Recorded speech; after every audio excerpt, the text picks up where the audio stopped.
जब उनमें से किसी को बेटी के पैदा होने की खबर मिलती है तो उसका मुंह गम के सबब काला पड़ जाता है और वो अंदर ही अंदर घुटने लगता है, और उस खबर बद के सबब जो वो सुनता है लोगों से छुपता फिरता है, सोचता है कि आया जिल्लत बर्दाश्त करके लड़की को जिंदा रहने दे या जमीन में गाड़ दे। देखो, ये जो तजवीज करते हैं बहुत बुरी है, और उसी की निशानियों में से है कि उसने तुम्हारे लिए तुम्हारी ही जिन्स की औरतें पैदा की ताकि उनकी तरफ माइल होकर आराम हासिल करो और तुम में मोहब्बत और मेहरबानी पैदा कर दी।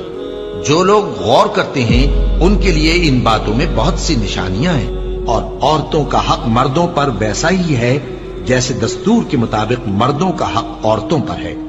अलबत्ता मर्दों को औरतों पर एक दर्जा फजीलत है, और अल्लाह गालिब है, साहिब हिकमत है।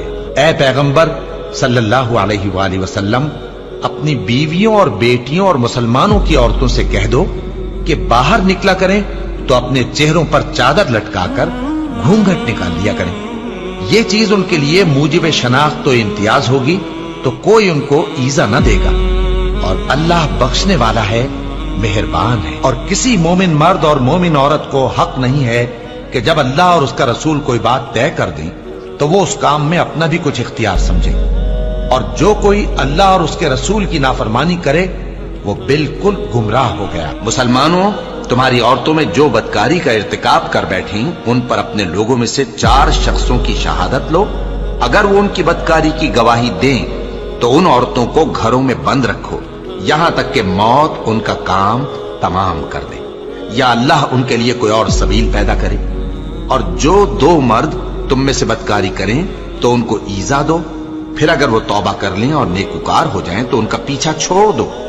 बेशक अल्लाह तौबा कबूल करने वाला है, मेहरबान है। और जिस चीज में अल्लाह ने तुम में से बाज को बाज पर फजीलत दी है उसकी तमन्ना मत करो। मर्दों को उन कामों का सवाब है जो उन्होंने किए, और औरतों को उन कामों का सवाब है जो उन्होंने किए, और अल्लाह से उसका फजल करम मांगते रहो। कुछ शक नहीं कि अल्लाह हर चीज से वाकिफ है। मर्द औरतों पर हाकिम है, इसलिए कि अल्लाह ने बाज को बाज से अफजल बनाया है, और इसलिए भी कि मर्द अपना माल खर्च करते हैं। तो जो नेक बीबियां हैं वो फर्माबरदार होती हैं, और उनके पीठ पीछे अल्लाह की हिफाजत में माल व आबरू की खबरदारी करती हैं।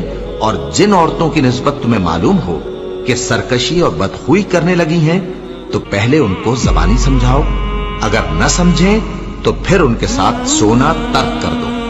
अगर उस पर भी बाज ना आए तो ज़दोकोब करो, फिर अगर तुम्हारा कहना मान लें तो फिर उनको ईजा देने का कोई बहाना मत ढूंढो। बेशक अल्लाह बहुत ऊंचा है, बड़ा है। मोमिनो, तुमको जायज नहीं कि जबरदस्ती औरतों के वारिस बन जाओ, और देखना इस नीयत से कि जो कुछ तुमने उनको दिया है उसमें से कुछ ले लो, उन्हें घरों में मत रोक रखना। हाँ, अगर वो खुले तौर पर बदकारी की मुर्तकिब हों तो और बात है, और उनके साथ अच्छी तरह से रहो सहो। फिर अगर वो तुमको नापसंद हों तो अजब नहीं कि तुम किसी चीज को नापसंद करो और अल्लाह उसमें बहुत सी भलाई पैदा कर दे। बदकारी करने वाली औरत और बदकारी करने वाला मर्द जब उनकी बदकारी साबित हो जाए तो दोनों में से हर एक को 100 दुर्रे मारो। और अगर तुम अल्लाह और रोज़े आखिर पर ईमान रखते हो तो अल्लाह के कानून को नाफिज करने में तुम्हें उन पर हरगिज तरस ना आए, और चाहिए कि उनकी सजा के वक्त मुसलमानों की एक जमात भी मौजूद हो। बदकार मर्द तो बदकार या मुशरिक औरत के सिवा किसी से निकाह नहीं करता, और बदकार औरत को भी बदकार या मुशरिक मर्द के सिवा और कोई निकाह में नहीं लाता। और ये यानी बदकार औरत से निकाह करना मोमिनों पर हराम है।